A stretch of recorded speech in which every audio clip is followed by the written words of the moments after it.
Guatupê, 4 de maio de 1990. Palestra proferida pelo Dr. Roberto das Chagas Monteiro, aos oficiais e alunos oficiais desta academia, sobre o tema Gerenciamento de Crises.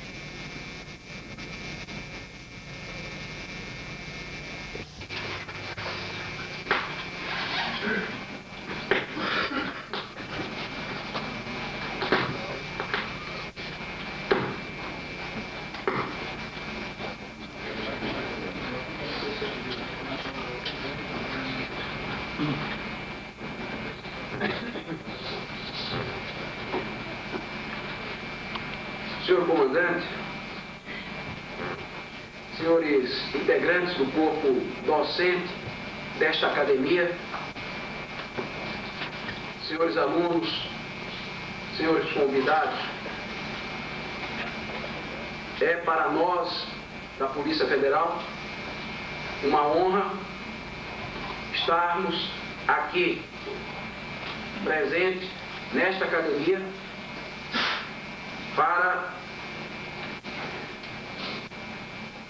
tratar de um assunto tão palpitante, de um assunto tão importante na atual conjuntura brasileira.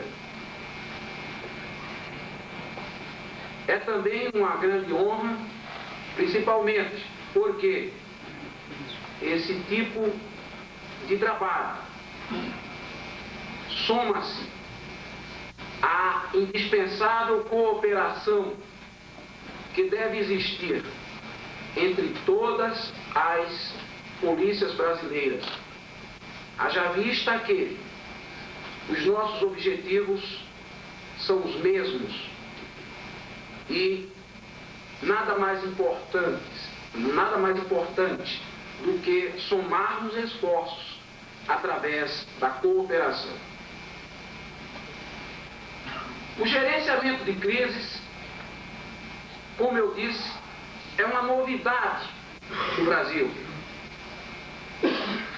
O Brasil viveu um período de uma calmaria social durante o chamado período revolucionário, iniciado em 1964. E, nessas condições, poucos foram os casos de crises no estrito senso desta expressão registrados naquele período. Havia todo um aparato policial e todo um aparato de segurança que não incentivava esse tipo de evento. Com o advento da democracia, com o advento da plenitude democrática, houve um recrudescimento das chamadas situações de crise, fazendo com que a polícia brasileira, de um momento para outro, se visse diante de uma situação para a qual não estava adredemente preparada. O Departamento de Polícia Federal, ao tomar conhecimento desta situação, procurou se aparelhar, procurou se preparar, ou, como se diz na linguagem militar, se aprestar para fazer face a esse tipo de crise. E o nosso diretor-geral, através de uma instrução normativa de 1988, a instrução normativa número 8 daquele ano, ele traçou os rumos da Polícia Federal com referência ao gerenciamento de crise, ao dispor nos itens 3 e 4 do artigo 5º daquela instrução sobre o papel da Polícia Federal no gerenciamento de situações referentes ao apoderamento ilícito de aeronaves, dizendo aquele artigo que competiria à Polícia Federal assumir o comando das operações policiais até solução final, nos casos de apoderamento ilícito de aeronave. Mas, além disso, procurou o Departamento de Polícia Federal se abeberar de conhecimentos doutrinários junto à Academia Nacional do FBI.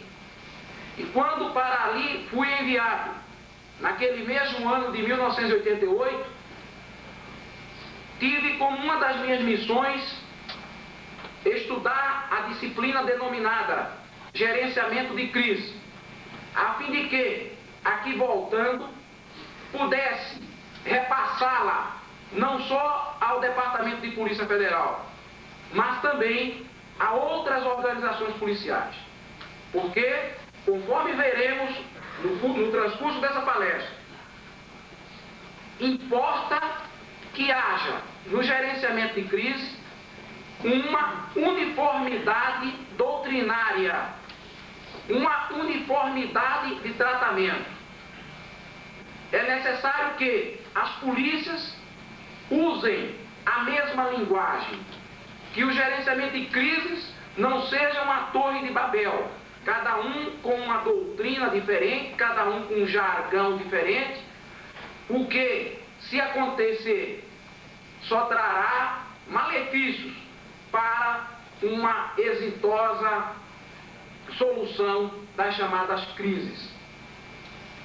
Então, com esse objetivo de unificação de doutrina, nós fizemos esse curso e estamos, através de palestras, transmitindo, numa síntese possível, os conhecimentos que nos foram ministrados naquele curso. O gerenciamento de crises nos Estados Unidos já existe há coisa de 2 décadas, em termos policiais. Hoje há, nos Estados Unidos, uma uniformidade de tratamento desse assunto. As polícias, embora haja muitas, tanto estaduais como municipais, como de condado, como as várias polícias federais, elas todas têm uma uniformidade de doutrina com relação à chamada crise. E a Academia do FBI mantém um curso específico sobre esse assunto, que é ministrado em 22 horas aula. Curso esse que nós procuraremos sintetizar nesta palestra através de um sumário, que é o seguinte: começando com uma introdução que nós já fizemos, passemos ao tratamento dos princípios básicos de gerenciamento de crise. Dá uma olhada aqui.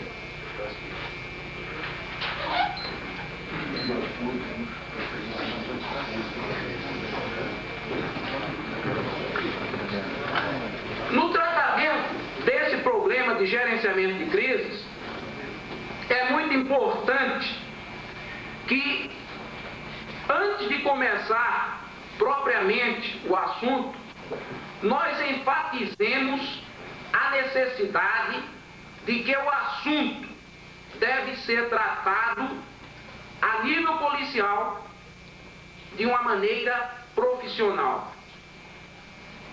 É um assunto que, dada a sua dificuldade, ele não pode ser tratado através de soluções amadoristas. Nós definiríamos crise de uma maneira sintética como sendo um evento ou situação crucial que exige uma resposta especial da polícia a fim de melhor assegurar uma solução aceitável. Essa é a definição de crise dada pela Academia do FBI. Observem os senhores que, através de negrito, nós enfatizamos a expressão da polícia, ao dizermos que o gerenciamento de crise exige uma resposta especial da polícia. Senhores, somos todos policiais. Qualquer crise, o responsável pela solução é a polícia. Não é a mídia, não é a imprensa, não é o padre, não são os parentes das vítimas ou dos sequestradores. A obrigatoriedade de solucionar o problema é nossa. O problema de crise é um problema da polícia.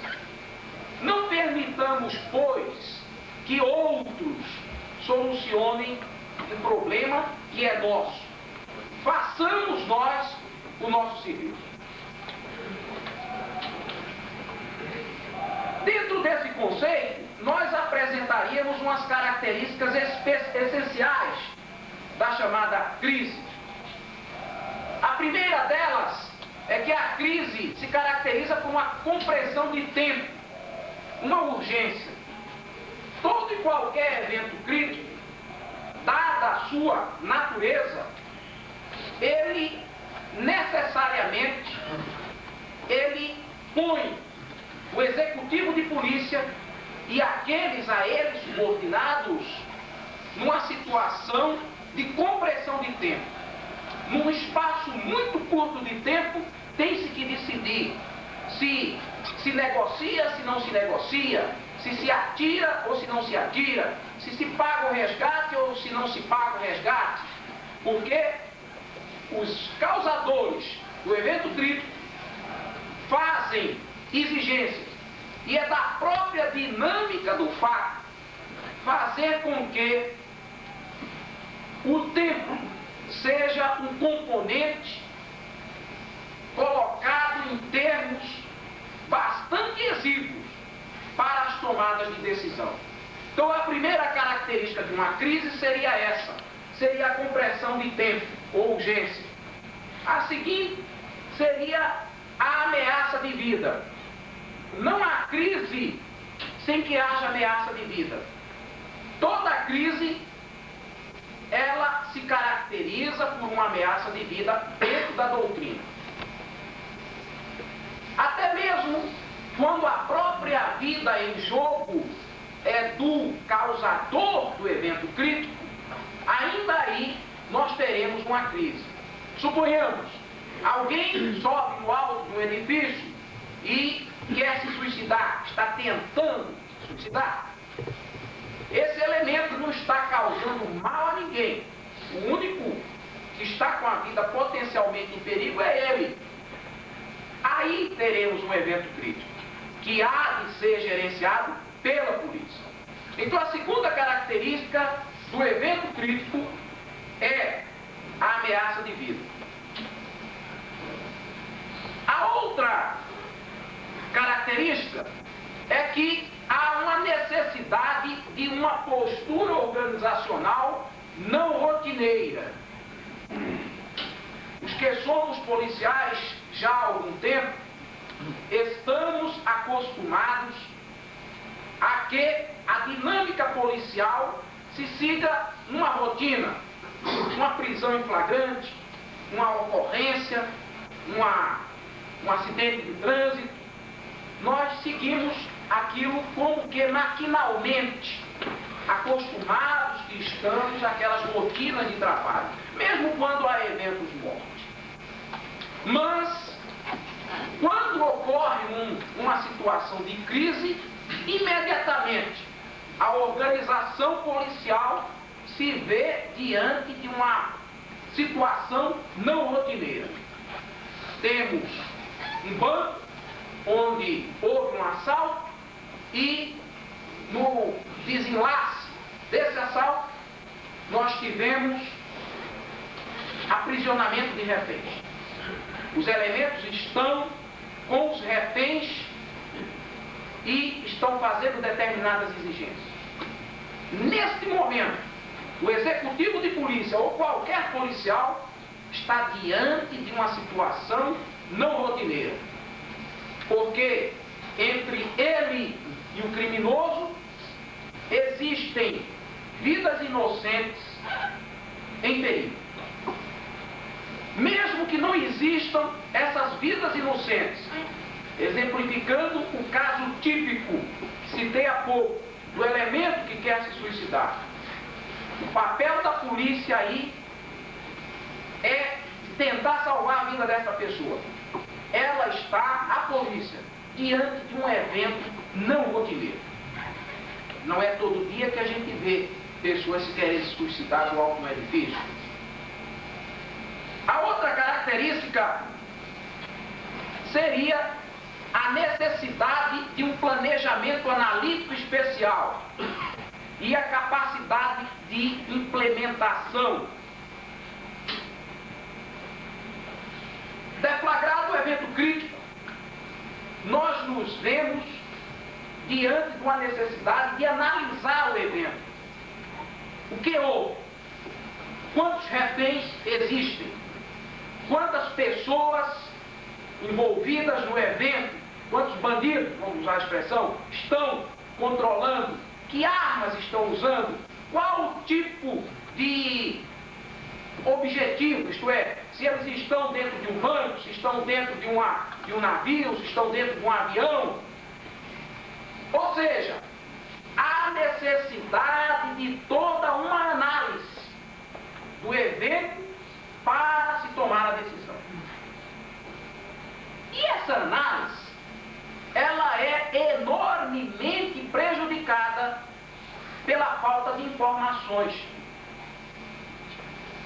Nós tivemos há bem pouco, mais precisamente no dia 13 de novembro do ano que findou, uma crise no presídio de Piraquara,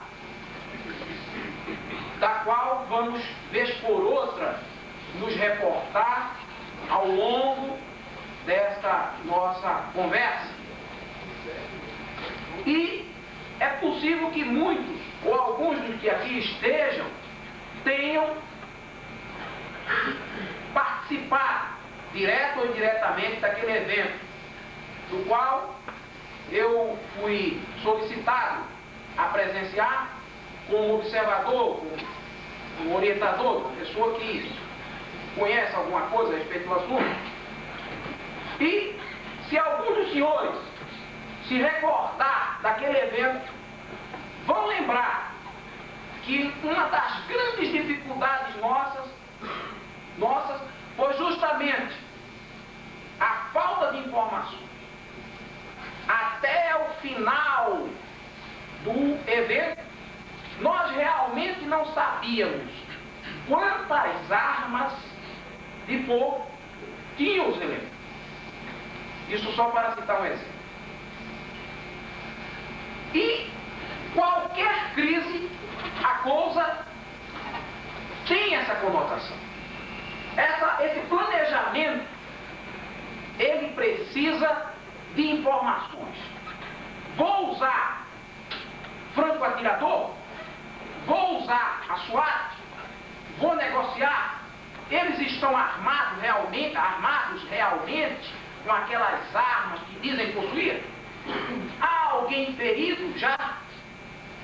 Lembrando mais uma vez aquele evento de Piraquara, nos momentos finais do desenlace, nós realmente não sabíamos se eles realmente já tinham ou não executado alguém. Teve uma hora lá que eles puseram fogo no colchão para dizer que haviam incendiado um dos reféns.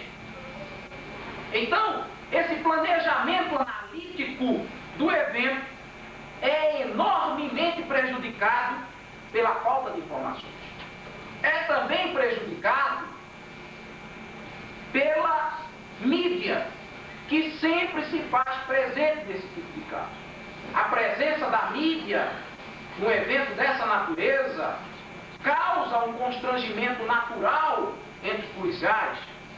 O homem, apesar de ter modernamente, aquela tendência natural pelas luzes da notoriedade, ele não se sente à vontade na frente de luzes, de câmeras. Ele não se sente à vontade diante de repórteres que estão quase que, digamos assim, fiscalizando o seu trabalho. Isso causa o quê? Uma queda da capacidade de análise. E também, além da presença da mídia, aquele chamado tumulto de massa que sempre ocorre em eventos dessa natureza.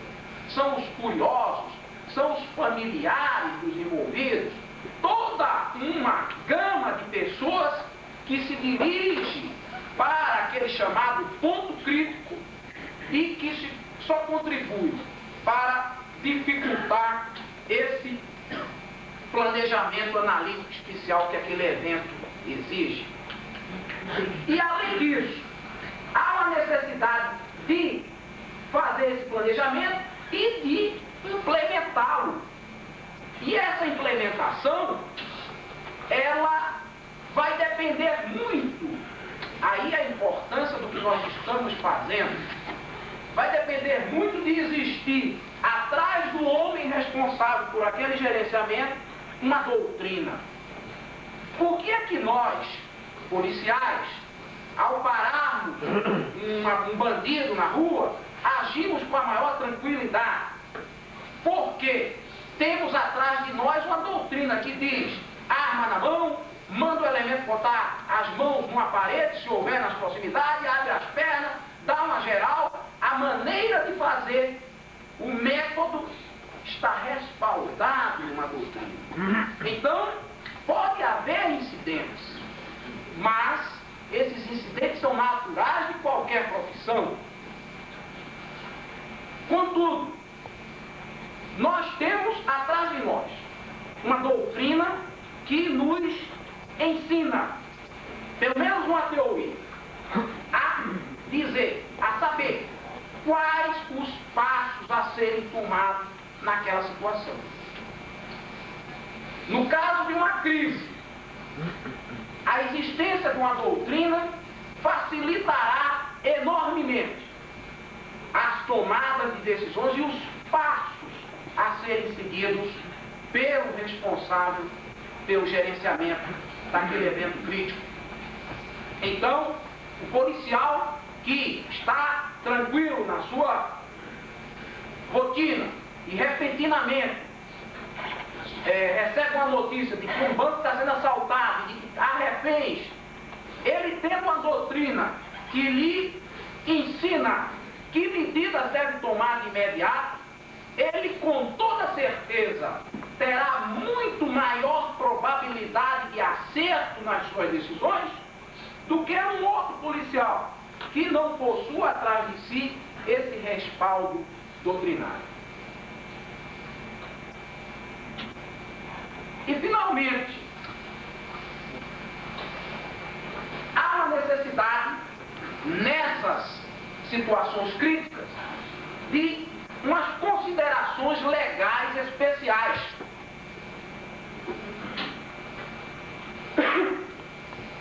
No evento dessa natureza, surge uma porção de considerações de natureza legal. Problema de estado de necessidade, no sentido penal da coisa. Problema de legítima defesa. Problema de responsabilidade civil. E ela existe. Nós temos o caso recente daquele policial em São Paulo que, num evento crítico, ao disparar a arma, ele acertou o bandido e acertou também a refém. Com toda certeza, meus senhores, a família daquela refém entrará com uma ação civil contra o Estado para indenização. Então, entra no momento de se gerenciar uma crise, considerações legais dessa natureza. Ó, se fere alguém, tem a responsabilidade civil. Ó, tem o problema da legítima defesa, tem o problema do estrito cumprimento do dever legal, tem o problema da ordem recebida, né? A ordem superior hierárquica. Ele recebeu ou não recebeu ordem para dar aquele tiro. E antes mesmo de se tomar uma decisão daquela, a doutrina tem que preparar o homem para uma situação. Talvez esse tipo de situação não seja tão comum entre os senhores policiais militares, que seguem uma linha hierárquica muito rígida. Mas, por exemplo, os que somos policiais civis, como é meu caso, policial civil federal, nós temos uma certa independência. O homem, ele, às vezes, ele pode tomar certas decisões e nem sempre necessariamente ele precisa de uma ordem para isso. Provavelmente aquele homem que lá atirou naquele evento, aquele PM que atirou naquele bandido e acertou também a moça, ele deve ter recebido uma ordem. Eu tenho toda certeza que ele deve ter recebido uma ordem. Já se tratasse, por exemplo, de uma polícia civil ou de uma polícia federal, eu acredito que talvez ele tivesse tomado aquela decisão, poderia ter tomado sem uma ordem. Evidentemente, pode acontecer. No quadro de policial militar, no quadro do exército, com a corporação militar, coisa é bem mais difícil de acontecer. Contudo, são considerações que devem ser levadas em conta antes do evento crítico. Ordem de atirar, só quem pode dar é fulano, o comandante do teatro de operações. Ordem de invadir, só o comandante de teatro de operações. Usar ou não usar a força letal, nós chamamos a força letal a chamada SWAT ou grupo especial, qualquer coisa dessa natureza, só quem pode decidir isso é o gerente da crise. Nós vamos ver um pouco mais adiante. Mas dentro de uma situação de crise, nós temos estas características especiais. A compressão de tempo, a ameaça de vida, isso é essencial, e a necessidade de uma postura organizacional não rotineira, a necessidade de um planejamento analítico especial e a capacidade para a implementação dele, e, finalmente, a necessidade de considerações legais especiais. A mais importante dessas considerações legais, sem dúvida nenhuma, é aquela consideração de quem está encarregado de gerenciar a crise. Não é um problema só brasileiro, não. O americano tem até uma frase para isso. Who is in charge? Quer dizer, quem é que está encarregado? Qualquer evento dessa natureza, sempre há pelo menos duas organizações policiais envolvidas e até outras organizações que não são polícias. Se temos, por exemplo, um caso de Piraquara, que nós presenciamos, havia ali um juiz de execuções penais, porque ele era competente, haja vista que os presos estão numa situação legal de subordinação a ele. Havia o pessoal do presídio, os guardas penitenciários, que eram chefiados por alguém, não propriamente pelo diretor, que estava como refém, mas por alguém que fizesse suas vezes. Havia a polícia militar ali presente, responsável pela segurança externa do presídio. Havia a presença da polícia civil. Havia a presença do departamento penitenciário. Tá? Então nós tínhamos ali, e havia também alguém mandado pelo secretário de segurança, como observador, até também com poderes para decisão. A grande problemática, não sei se há alguém aqui que tenha presenciado, no início que a gente sentiu foi isso. Quem é que dá ordens? Quem é que manda? Até que no fim impôs-se a figura do juiz e ele disse, não, quem vai tomar a decisão aqui sou eu e eu é que vou fazer. Então, um grande problema quando surge uma crise, quem é que é responsável? É um avião, vamos dizer, apoderado no ar e pousa no aeroporto Curitiba. Quem é responsável pelo gerenciamento dessa crise? Isso é a grande questão. E não é só no Brasil. Em qualquer país, mesmo nos Estados Unidos, há sempre superposição de competências. E isso é um grande problema. Porque dependendo do tipo de crise, às vezes aquilo é até puxado para cima em termos de tomada de decisão. Suponhamos um avião de pessoas comuns, é a Polícia Federal que vai resolver. Mas se entre aquelas pessoas, vamos dizer, tiver um chefe de Estado estrangeiro, quem é que vai tomar essa decisão? É o nosso superintendente da Polícia Federal? É o Dr. Tuma, lá em Brasília? Com certeza que não. Isso vai talvez até chegar até um nível presidencial para tomar um tipo de decisão com relação àquele evento crítico. Então, como nós vemos,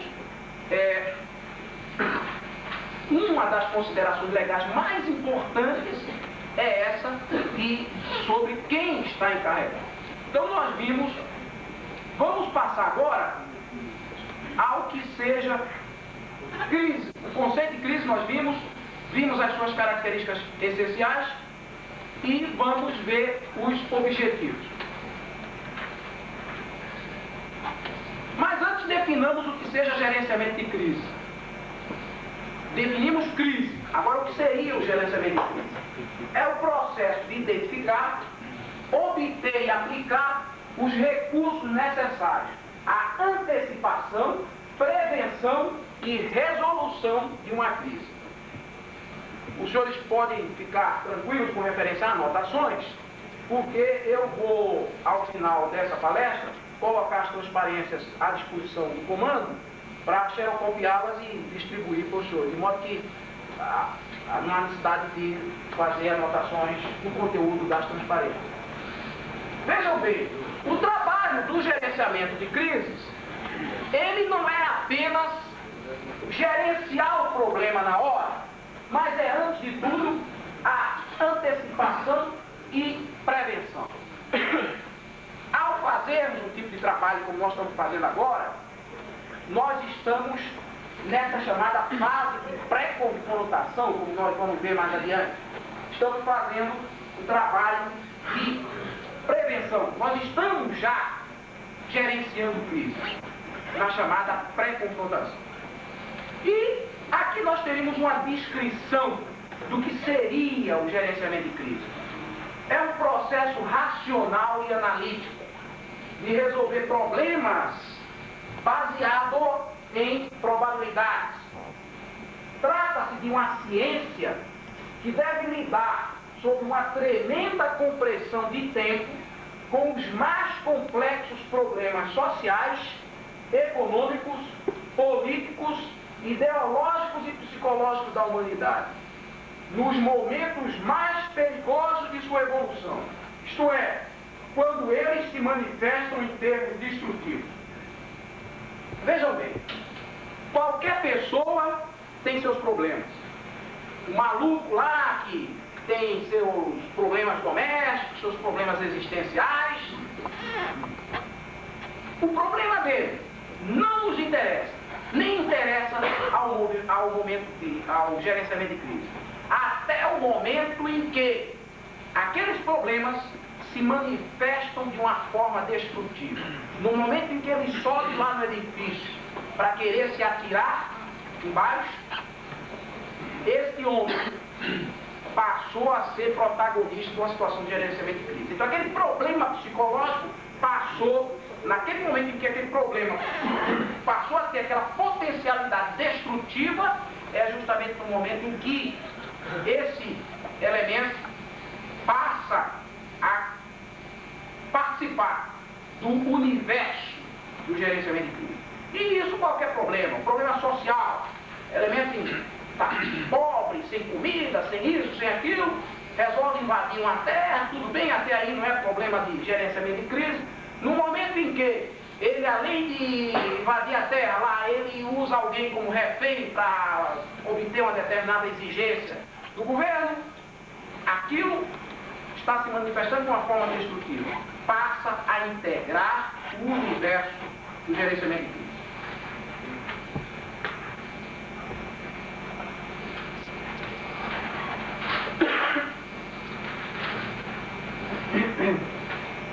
Nós darmos continuidade ao nosso trabalho, de fazer duas perguntas muito importantes. A primeira delas, por que a capacidade de gerenciamento de crises é necessária para todas as organizações policiais? Três razões. A primeira delas, a responsabilidade.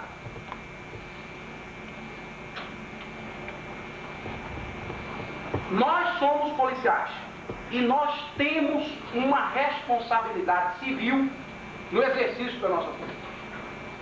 Quando nós trabalhamos eficientemente e o nosso trabalho está dentro de padrões aceitáveis, o Estado não pode ser responsabilizado por qualquer evento danoso decorrente daquela nossa ação. Mas se agimos com negligência, imprudência ou imperícia, nós seremos, e o Estado consequentemente será, responsabilizado civilmente. Eu citei aqui, está anotado aqui, o caso Downs versus Estados Unidos. Foi um caso famoso de uma família que ingressou com a ação de indenização na justiça contra a União Americana, contra os Estados Unidos, em virtude de uma crise mal gerenciada, segundo a família, pelo FBI. E ao final, a família teve realmente que ser indenizada em razão da morte, do passamento de uma dos seus familiares naquela crise. Então, como há uma responsabilidade, há necessidade de que o elemento de polícia tenha capacidade de gerenciar a crise eficientemente. Outra razão, a crise é não seletiva. Ninguém está imune a ela. E ela é também inesperada. Quem diria, meus senhores, que a pacata Goiuerê iria, há 2 anos passados, ser palco de uma das crises mais, vamos dizer, mais famosas na crônica policial brasileira. O delegado lá, responsável pelo Goielê, ou comandante do destacamento daquela cidade, não sei nem se a cidade tem destacamento policial, poderia jamais ter imaginado, né? O capitão aqui está confirmando que tem um destacamento, mas uma companhia, né? Poderia imaginar que ali em Goiuerê haveria uma crise daquela natureza. Então a crise é não seletiva. Aqui na academia nós podemos, de um momento para outro, estar diante de uma crise. O cidadão aí está insatisfeito com o país e tal, resolve subir lá na caixa d'água, está vendendo aqui, qualquer coisa dessa natureza, né? Então está-se diante de uma crise. Ela não é seletiva e ela é inesperada. Ela é inesperada. Então, se nós temos uma capacidade de gerenciamento de crise, evidentemente nós vamos facilitar esse gerenciamento. Então, qualquer homem de polícia, desde o mais alto executivo ao elemento de rua, o elemento de ação, o elemento de contato com a criminalidade, deve, esse pessoal, ter um conhecimento ter uma capacidade de conhecimento a respeito de gerenciamento de crise. E também a ação da mídia. Por quê? Já falei sobre a ação da mídia. A mídia, principalmente numa conjuntura democrática como a nossa, ela tem o efeito de não só colocar, como eu disse, os policiais numa situação difícil, vamos dizer, de performance, de desempenho, mas também ela coloca os erros sob lentes de aumento.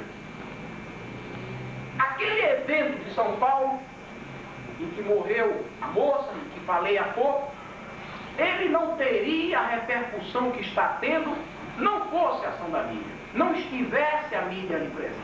Então, qualquer dos 140 milhões de cidadãos, parece que agora já são 150 milhões de brasileiros, pode ver, através da telinha, a ação do policial.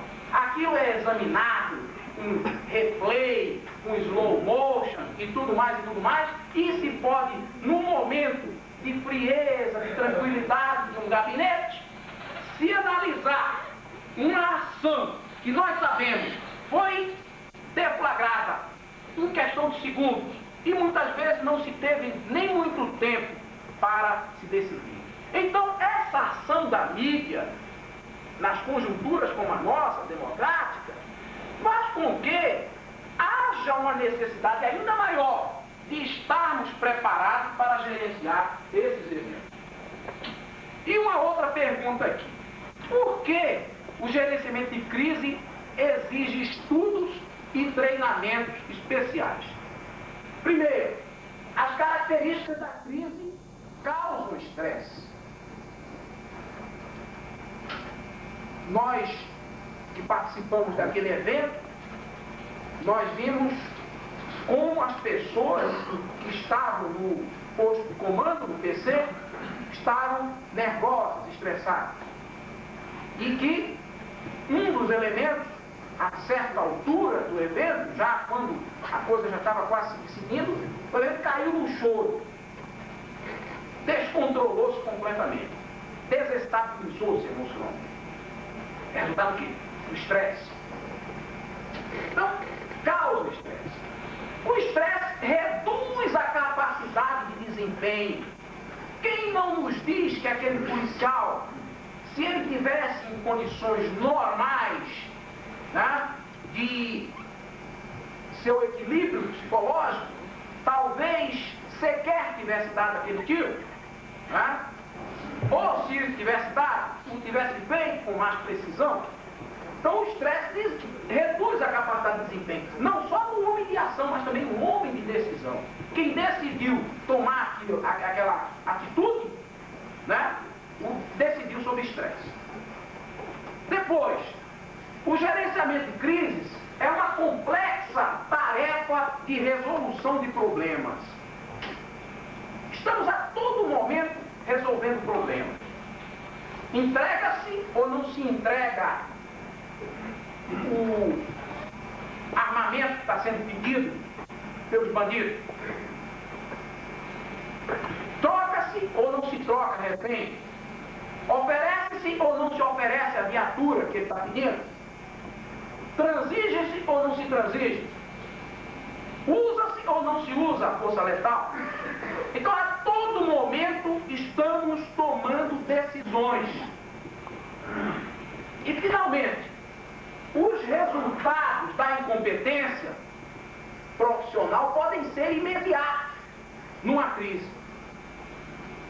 Enquanto que, durante um reide policial, lá prende e tal, a gente pode cometer algum erro e aquilo pode ser depois consertado, seja através dos autos de prisão em flagrante, seja através da sindicância que depois vai ser feita, ou até depois com ações posteriores, a gente pode consertar aquilo, né? E os males não serem amenizados, os resultados serem amenizados. Numa situação de crise, os resultados da incompetência podem ser imediatos. Se você não sabe atirar, atirou errado, matou outro, aquilo o efeito é instantâneo e imediato. Então, por essa razão, ou por essas razões, o gerenciamento de crise exige estudos e treinamentos especiais. Não só do homem de SWAT, mas do negociador. Não só do negociador, mas do próprio comandante do teatro de operações, ou qualquer executivo de polícia que possa, de um momento para outro, se ver envolvido numa situação dessa natureza. Nós temos aqui, seguindo o nosso sumário, estamos nos objetivos do gerenciamento de crise. E os objetivos são dois. Os senhores podem ver aí. Preservar vidas e aplicar a lei. Somente isso. gerenciamento de crise visa a preservar vidas e aplicar a lei. E nós colocamos esses dois objetivos na exata ordem axiológica, isto é, na exata ordem de valores. Em primeiro lugar, preservar vidas. Qualquer um de nós, ao se vir futuramente diante de um evento crítico, deve estar imbuído do seguinte propósito: devo gerenciar esta crise de tal modo a que preserve as vidas que estão em risco. Depois fica a aplicação da lei. E nós podemos até citar casos em que essa doutrina é correta. A aplicação da lei pode ficar para depois. Nós tivemos aqui o caso de Goiôerê, que eu citei há pouco. Aparentemente totalmente exitoso para os bandidos. Foram embora, levaram dinheiro, levaram, né? Tudo bem. Show. Aliás, desculpem, eu citei o exemplo errado.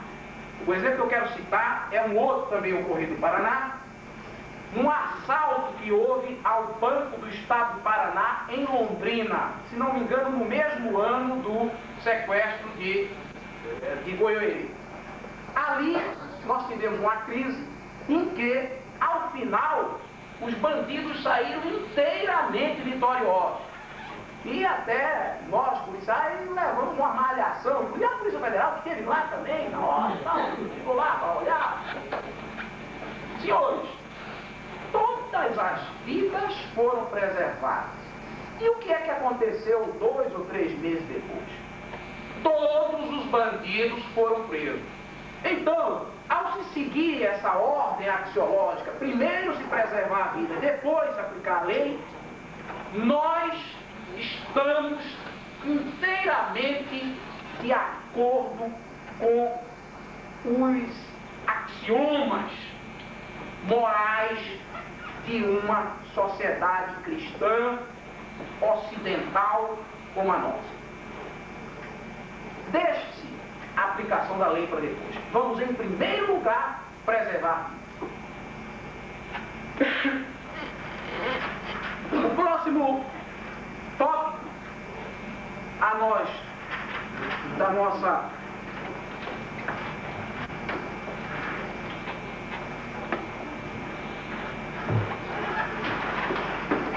do nosso trabalho, da nossa exposição, seria classificação do grau de risco ou ameaça e níveis de resposta. Fatores que influenciam na classificação.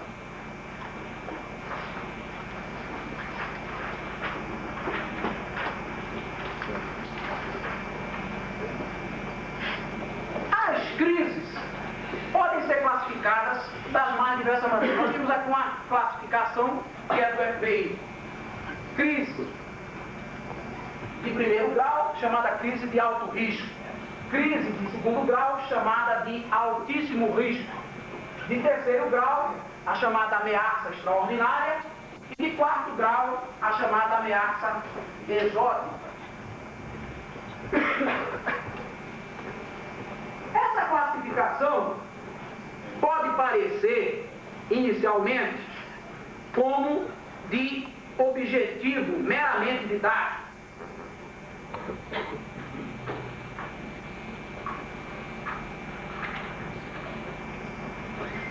O FBI, o que é que ele chama uma crise de alto risco?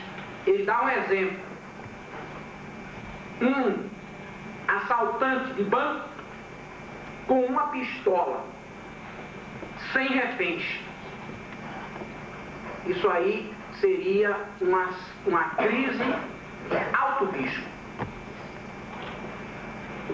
A chamada crise de altíssimo risco, que seria o segundo grau, de acordo com a transparência que foi mostrada, seriam 2 assaltantes de banco com shotguns ou metralhadoras e 3 reféns. A ameaça extraordinária, que seria o 3º grau, eles exemplificam como sendo 4 terroristas armados com armas automáticas e mantendo 80 reféns a bordo de uma aeronave. E, finalmente, o 4º grau, que é a chamada ameaça exótica, é o último grau. A ameaça exótica seria o caso, como o próprio nome indica, vamos dizer, alguém que chegue no reservatório de Curitiba e começa a fazer certas exigências. Se não pararem com tal obra, eu vou colocar Césio 137 aqui no reservatório de Curitiba. Ou alguém que sequestre um grupo de pessoas e diga, olha, se não me mandarem agora mesmo me tratar nos Estados Unidos, eu vou injetar sangue com AIDS nessas pessoas. É a chamada ameaça exótica. Uma ameaça, assim, fora do comum. Essa classificação, crise de alto risco, de altíssimo risco, ameaça extraordinária e ameaça exótica, não é uma classificação meramente didática. Ela tem, vamos dizer, razões doutrinárias para existir. Veja, a cada tipo de crise dessa, de alto risco, altíssimo risco, ameaça extraordinária ou ameaça exótica, vai corresponder um nível de resposta. Ou seja, uma ameaça de alto risco, usar-se-ia para ela só recursos locais. Vamos dizer, o camarada está saltando lá o banco. Então não precisa mobilizar toda a polícia para fazer isso. Manda lá um apatamo lá para prender esse pessoal antes. Um caso já de altíssimo risco, já exige recursos locais especializados. Isto é, o emprego de SWAT. Nós estamos empregando essa expressão SWAT, é uma expressão já clássica, o mundo todo já adota SWAT, são as iniciais de Special Weapons and Tactics, significa táticas e armas especiais. Então, o mundo inteiro, você falou SWAT, já sabe o que é.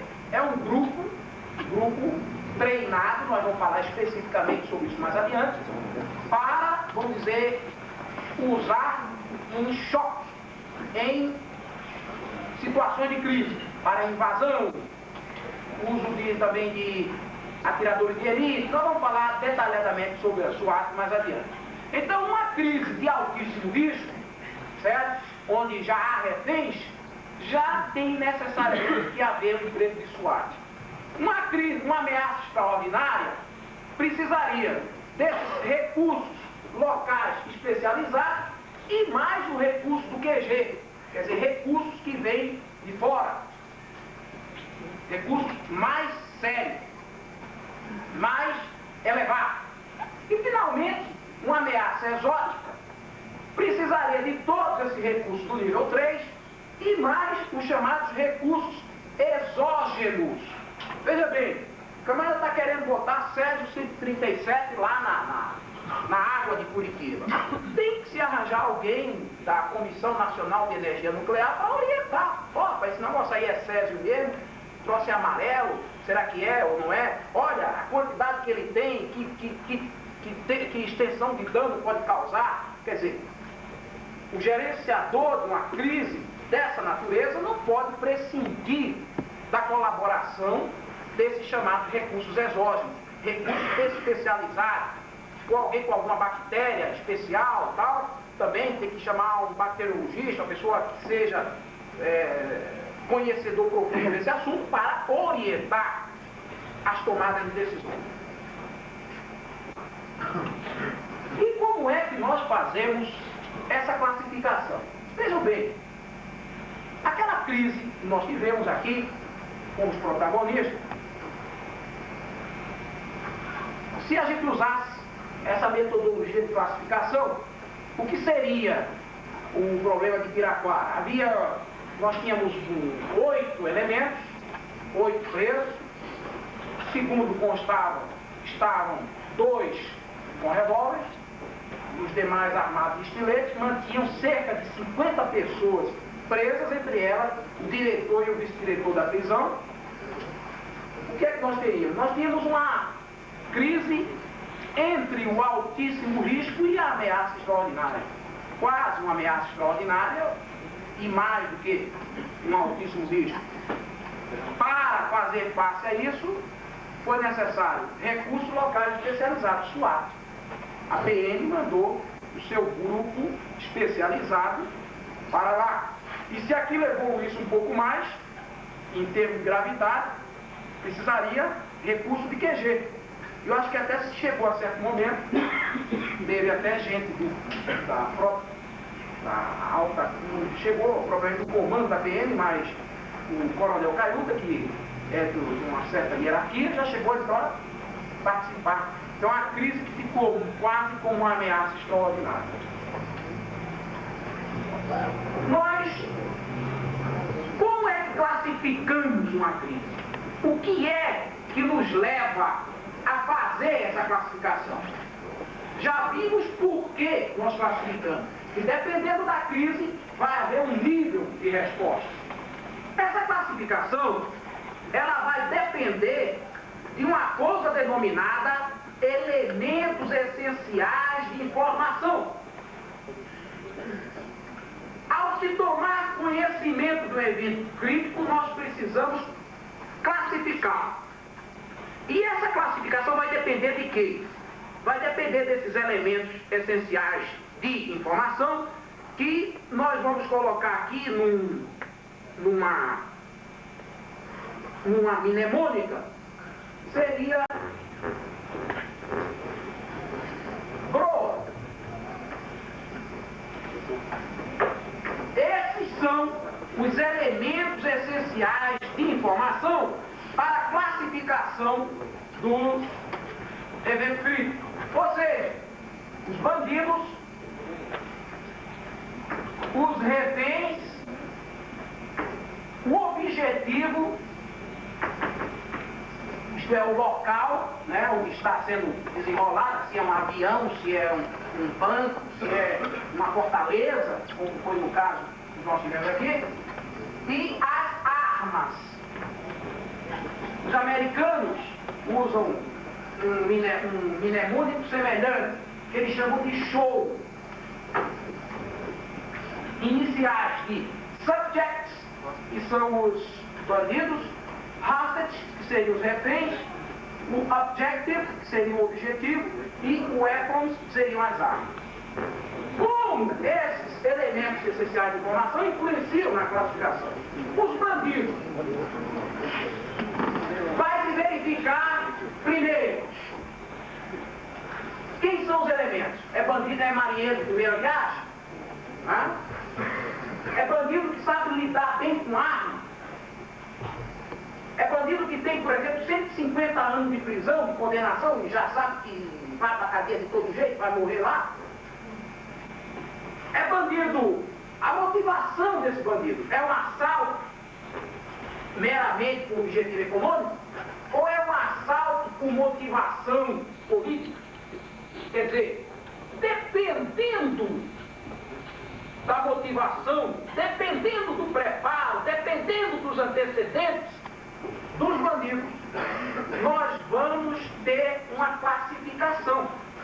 É claro, uma crise causada por um elemento que está assaltando um banco por assaltar para ganhar dinheiro e gastar lá, sei lá, na bebedeira, ela é muito menos grave do que o mesmo assalto promovido por uma organização que quer financiar aquela organização revolucionária a qual aqueles elementos pertencem. Evidentemente que uma crise causada por um bandido que é a primeira vez que faz aquilo, né, é muito menos grave do que uma causada por um elemento que sabe atirar muito bem, um elemento que tem 150 anos de condenação. O mesmo se diga com relação aos reféns. desses reféns, o estado de saúde desses reféns, a proeminência desses reféns. Vejam bem, alguém sequestra um avião. Se naquele avião está, por exemplo, algum dignitário estrangeiro, suponhamos, o embaixador dos Estados Unidos no Brasil, está naquele avião por coincidência, evidentemente que o grau de risco vai aumentar naquela crise. E evidentemente que o nível de resposta vai ser mais elevado. A decisão de um evento envolvendo um avião no qual está sequestrado o embaixador americano não pode ficar nas mãos do secretário de Segurança Pública do Estado, ou do superintendente regional da Polícia Federal, ou do diretor da Polícia Federal. Aquilo vai ter que subir na hierarquia da organização de segurança. O objetivo também é outro elemento essencial de informação que tem que se levar em consideração. Evidentemente, o sequestro dentro de uma penitenciária, onde as paredes são mais grossas, onde há grades, etc., é muito mais difícil o objetivo de ser conquistado do que um banco cuja entrada é a porta de vidro. Um avião apresenta muito mais risco do que, por exemplo, uma casa ou um edifício qualquer, porque qualquer tiro pode causar uma explosão. Tá? E as armas? Se os elementos estão armados 38, 32, eles têm muito menos letalidade do que se estiverem armados de fuzil metralhador. Então, esses elementos essenciais de informação, bandidos, reféns, objetivos e armas, são os elementos que vão dar ensejo àquela classificação. E é muito importante isso, essa classificação, e é muito importante que se conheça bem esse mistério, porque geralmente quem faz a classificação inicial é quem tem conhecimento imediato do evento. E essa pessoa, às vezes, por exagerar ou por minimizar o evento, logo que dele toma conhecimento, pode prejudicar, às vezes, todo o transcorrer do gerenciamento dessa crise.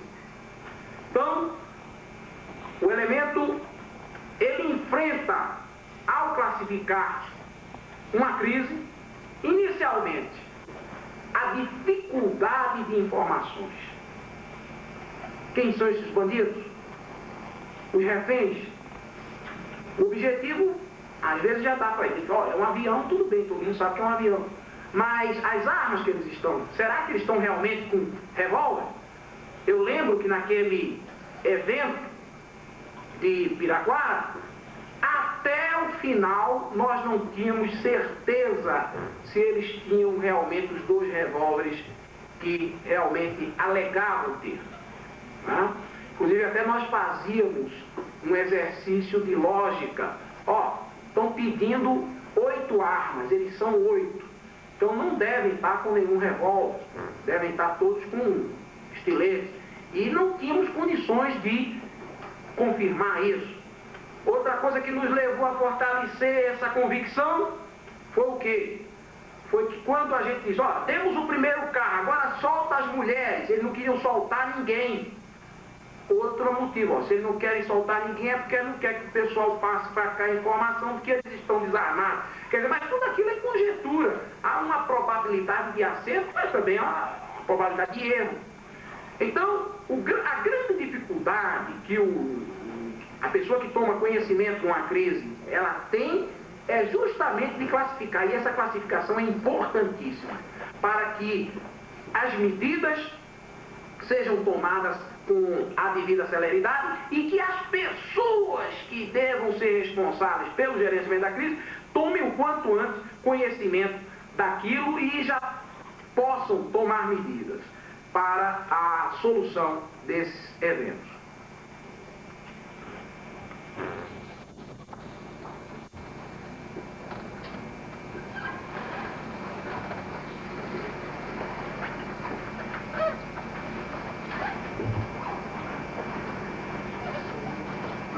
temos, em seguida, na nossa exposição, os critérios de ação.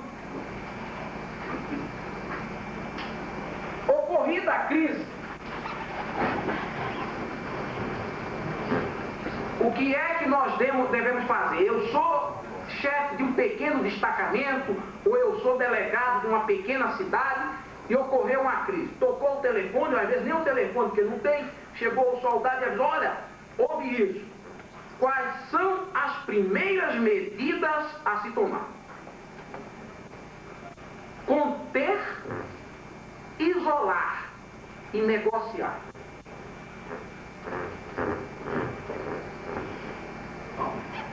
Conter,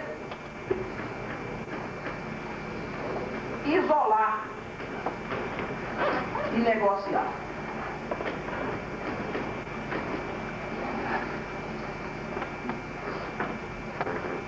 Conter. Se há 2 reféns, evitar que eles façam 3.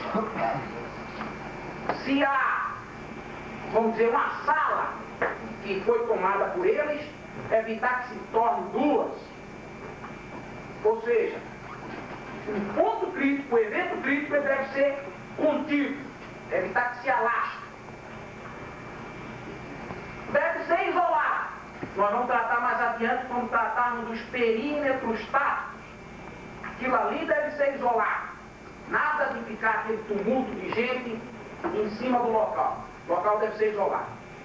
Depois que conter e isolar, essas medidas são medidas que devem ser tomadas por aquela pessoa que toma conhecimento imediatamente do problema, passa a terceira fase, é negociar. E aí eu até enfatizaria isso. Negociar, negociar, negociar, negociar. Vamos tratar depois dessa negociação. Mas, no curso de uma crise, nós temos uma série de decisões a tomar, inclusive já nessa fase de negociação. E para tomarmos essas decisões, nós precisamos estar embasados doutrinariamente naquilo que se chama os critérios de ação. Então, quais são esses critérios de ação? Os critérios de ação seriam os seguintes. O primeiro deles seria a necessidade. Essa decisão que eu vou tomar, ela é necessária. É necessário que eu forneça as armas para o elemento? É necessário que eu entregue o carro que ele pede? É necessário que eu forneça a comida que estão pedindo? Então, o primeiro critério de ação é o da necessidade. O segundo critério é a chamada validade do risco. Eu traduzi como validade do risco, que os americanos chamam de risk effectiveness. O que é isso? Essa validade do risco, ela é justificada quando a probabilidade de redução da ameaça exceder os perigos a serem enfrentados e a continuidade do status quo. Em outras palavras, vale a pena correr esse risco dessa decisão, dessa medida? Eu utilizei a palavra validade do risco. Significa o seguinte: para eu, ao tomar essa decisão, eu vou reduzir a situação de perigo dos reféns, né? Eu vou contribuir para a mudança do status quo, quer dizer, a mudança daquela situação. Essa é o mais difícil dos critérios a ser avaliado. É muito difícil a gente aquilatar, no momento de uma decisão, principalmente que a gente está sob pressão, está sob estresse, avaliar se aquela medida realmente é necessária. Não coisas banais, por exemplo, fornecer alimentação, tá? Estão querendo certas coisas, às vezes dizem, eu quero um telefone, eu quero isso. Quer dizer, a gente, cada coisa que a gente cede, a gente, na negociação, a gente tem que avaliar se o risco corrido por aquilo vale a pena. E a aceitabilidade. A decisão daquela ação, ela tem que ter uma aceitabilidade legal, moral e ética. Significa o seguinte: qualquer decisão tomada por um comandante de teatro de operações ou por um gerente de uma crise, ela tem que ter uma aceitabilidade moral, legal e ética. Vejam bem, vejam primeiro o tipo da aceitabilidade moral. Aquilo que a gente faz tem que estar amparado pela moral. Suponhamos o seguinte: nós tivemos nos Estados Unidos aquele cidadão, John Hinckley Jr., que tentou contra a vida do presidente Reagan e o feriu com um tiro, para chamar a atenção de uma moça, atriz de cinema, a Jodie Foster, daquele filme Taxi Driver. Queria chamar a atenção dela para mostrar que a amava. Ele resolveu dar um tiro lá no presidente. Nós fazemos esse tipo de maluco. Pois bem, suponhamos que aquele cidadão, ao invés de ter matado ou tentado matar o presidente, ele tivesse sequestrado o presidente ou alguma pessoa chegada, a filha do presidente. Ó, se a Jodie Foster dormir comigo essa noite, a filha do presidente vai morrer. Vejam bem, suponhamos ainda, e ainda estamos no campo das suposições, que a Jodie Foster, no ato do patriotismo, né, resolvesse ceder lá às exigências do maluco. Vejam bem, a polícia não poderia aceitar essa transação. Porque aquilo fere a moral. É a chamada decisão que fere a moral. Vejam, por exemplo, no caso que nós tivemos aqui em Viracocha. Os elementos queriam carro, e até especificaram: queremos um carro pequeno, queremos um carro forte e queremos 8 armas. Então, quando eu cheguei, a crise começou a 1h15 mais ou menos da tarde. Quando eu cheguei lá, devia ser umas 4h, 4h15. Estava nesse impasse, ainda não tinha se entregue nada e os elementos estavam exigindo isso. Eu me dirigindo para o juiz Heracles, eu disse: juiz, tal, fiz um curso, tal, mais ou menos me apresentei e disse: olha, dessas exigências dele, a única que a gente não pode aceitar é entregar a arma. Já imaginou o que a população do Paraná iria dizer se no dia seguinte nós tivéssemos 8 bandidos com metralhadoras e não sei mais o que aí na rua, tá? Só com armas fornecidas pela polícia. E pior ainda, se no decorrer da ação ou mais adiante, eles com aquelas armas viessem a matar outras pessoas. Ora, numa situação dessa, nós temos que negar. Olha, não pode, a arma não se fornece, a doutrina não fornece, pode matar. Agora, se matar gente aí, a gente vai entrar e vai acabar com vocês. Então, há certos critérios de ação que tem que se partir. O pressuposto, aceitabilidade moral. A outra, aceitabilidade legal. Será que o que ele está pedindo, vamos dizer o seguinte, sujeito lá, ó, eu quero 1 quilo de pó para soltar o pessoal. Ó, isso é ilegal. A gente não pode aceitar esse tipo de exigência. Então, nessa fase de negociação, o responsável imediato por aquele gerenciamento de crise tem que ter esse conhecimento. Ó, isso aí é legal, isso aí é moral, e finalmente a aceitabilidade ética. A ética diz respeito à corporação. Suponhamos o seguinte: geralmente esse tipo de consideração se faz quando o elemento quer trocar, vamos dizer, ó, eu troco um policial de vocês aí por um refém, como garantia para que... Pois bem, esse tipo de troca, esse tipo de decisão não pode ser tomada, porque fere o quê? Fere a ética policial. Mesmo que o colega se predisponha a participar, o companheiro quer participar, não, eu vou, me ofereço como voluntário, nós não podemos aceitar isso. Por quê? Há todo um universo ético a ser levado em consideração. Nós vamos ver mais adiante que quando chega um elemento diferente num grupo que está sequestrado, quebra-se um fenômeno que se chama síndrome de Estocolmo, que vamos falar mais adiante.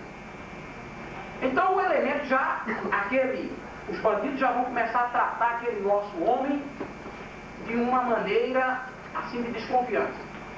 Poderão submetê-lo a sevícias. A gente está entregando ele. Que garantia nós temos que eles vão ou não vão serviciar o policial? Eles podem até estar fazendo aquela barganha, porque justamente o interesse deles é desmoralizar a polícia. Depois, mesmo que eles não façam isso, o elemento pode, ao entrar ali, começar a fazer certas elucubrações mentais. Pô, o pessoal, meus colegas lá, estão esperando que eu tome alguma atitude heróica aqui. Tá? Então, pô, e se eu não tomar amanhã na cantina, no cafezinho, vou dizer, mas pô, para que não fizesse nada, ficasse lá, os caras deram bobeira. Quer dizer, esse tipo de decisão fere a ética. Nós estamos colocando o companheiro numa situação pouco ética. Então, sintetizando, ao se tomar uma decisão no curso de uma crise, e evidentemente ela é tomada naquele período de negociação, e até depois da negociação, quando a gente vamos decidir, invade ou atira, essa decisão, qualquer decisão de gerenciamento de crise, ela deverá sempre obedecer aos critérios da necessidade, da validade do risco e da aceitabilidade legal, moral e ética. É necessário? Vale a pena? É aceitável no universo moral, ético e legal?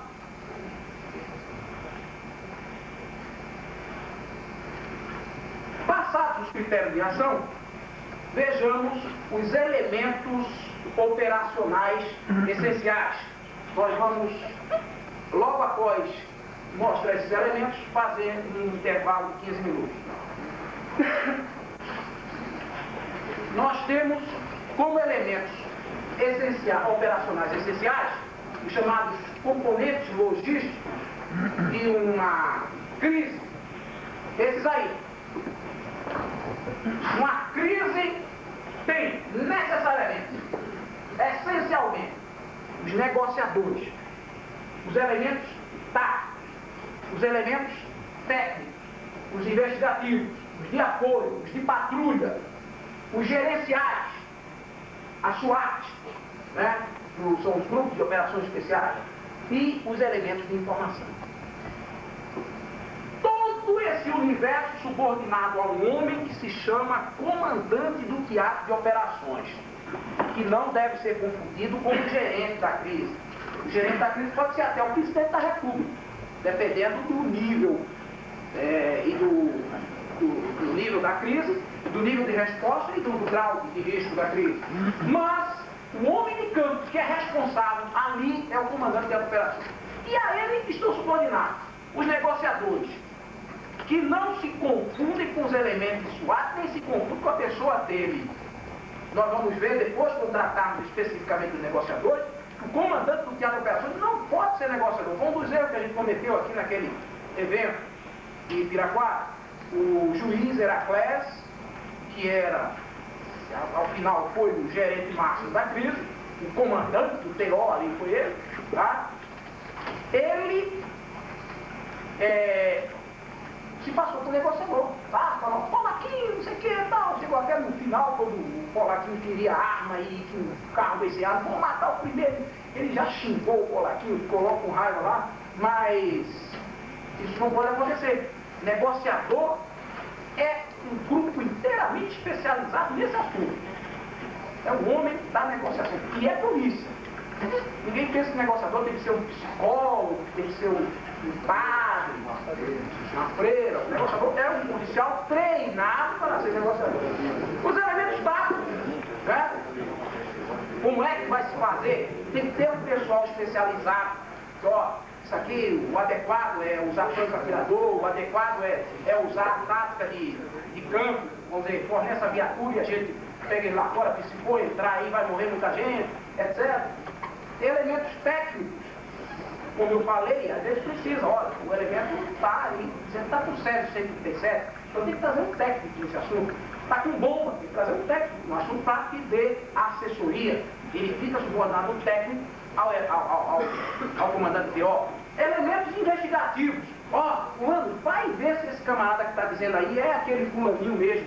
Aí sai o homem pela rua para investigar. Ver quem é a família do camarada. Então tem que se fazer uma investigação justamente para colher os chamados elementos essenciais de informação. Os elementos de apoio, quer dizer, bombeiro, ambulância, médico. Às vezes, ó, tem 2 reféns feridos. Estão querendo que não querem soltar, mas querem que o médico para socorrer. Esse elemento de apoio, que também pode ser técnico, às vezes, esse elemento está subordinado ao comandante TO, só entra lá com ordem do comandante TO. Tá? Elemento de patrulha, porque nós temos um ponto crítico e ele tem que ser isolado. Quem isola é uma tropa ostensiva. Então vejam bem, por isso que é necessário esse trabalho que nós estamos fazendo. Vamos ver o seguinte: assaltam uma Caixa Econômica Federal em Curitiba. A Caixa Econômica Federal é uma empresa pública. Como tal, compete ao Departamento de Polícia Federal prevenir e reprimir os crimes envolvendo esse tipo de organização. Aí chega a Polícia Federal lá para gerenciar a crise. Resultado: tem que isolar a área. Quem é que isola? A Polícia Federal não tem nem preparo para fazer esse tipo de trabalho, nós não temos elementos de patrulha, né? Nem tem fardamento para isso. O elemento isolado tem que ser o elemento com fardamento ostensivo. Então tem que se socorrer do quê? Da PM. Chega um avião em Curitiba, com sequestradores, com pessoas e tal. O avião tem que ser isolado. Quem é que vai fazer esse isolamento? É a Polícia da Aeronáutica. Compete ao DPF gerenciar a crise, mas o elemento patrulha é da Aeronáutica. Depois temos os elementos gerenciais. Esses elementos gerenciais são aqueles que assessoram o comandante de TO no gerenciamento total da crise. Suponhamos, no caso de Piraquara, eu acho que o pessoal do DEPEN ali é um pessoal gerencial, de apoio. Olha, esse pessoal é assim, os nossos homens da segurança tem tais e tais características, esse camarada é perigoso, isso é assim, que são os elementos gerenciais, né, que ajudam na tomada de decisão. A SWAT, que é um grupo tático, de que nós falaremos lá adiante, e finalmente os elementos de informações, são os fichários. Ó, esse aqui tem 150 anos, esse aqui é daquele grupo terrorista de não sei de onde, que é ligado a fulaninho, e é isso, é aquilo. Quer dizer, são os elementos de informações. Então, nós temos aí, então, um quadro dos elementos operacionais essenciais, dos quais vamos falar no nosso intervalo. Após o nosso intervalo, nós vamos ter um intervalo de 15 minutos com relação a isso. Eu agradeço muito. Nós queríamos, então, mais uma vez, lembrar aqueles passos iniciais indispensáveis a qualquer situação crítica: conter, isolar e negociar. Negociar, negociar, negociar. O trabalho do gerenciamento de qualquer crise depende fundamentalmente da negociação. Ela é indispensável. Não se deve nunca tomar qualquer atitude repressiva sem antes esgotar ao limite a negociação. Contido, isolado o ponto crítico, começa-se a negociar. Alguém assume, naquele momento, a condição de comandante do teatro de operações. Recomenda-se que seja sempre a autoridade que de imediato tome conhecimento do evento.